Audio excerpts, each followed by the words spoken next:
আসসালামু আলাইকুম বন্ধুরা, আজকে তোমাদের জন্য নিয়ে এসেছি একটা খাসির মাংসের রেসিপি নিয়ে।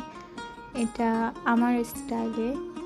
প্রথমে মাংসটাকে ম্যারিনেশন করার জন্য আদা বাটা, জিরা বাটা, রসুন বাটা, বাদাম বাটা দিয়ে দিব এবং পরিমাণ মতো হলুদ গুঁড়ো, মরিচের গুঁড়ো, ধনিয়ার গুঁড়া, তারপর লবণ দিয়ে, টক দই দিয়ে ইচ্ছে মতো মাখিয়ে নেব। অনেক ভালোভাবে মাখাতে হবে যাতে মশলাটা মাংসের চারিদিকে ভালো করে লেগে যায় এবং মাখানো শেষে কিছুক্ষণের জন্য ম্যারিনেশনের জন্য রেখে দিব। আধা ঘন্টা 1 ঘন্টা রাখলে হবে।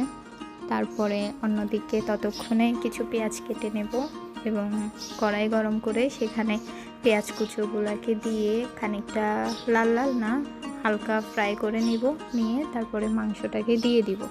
মাংসটাকে দিয়ে মাংসটার সাথে ভালো করে পেঁয়াজটা যাতে মিশে যায় এর জন্য ভালো করে নাড়াচাড়া করব এবং ঢেকে দিয়ে মাংসটাকে কষাবো।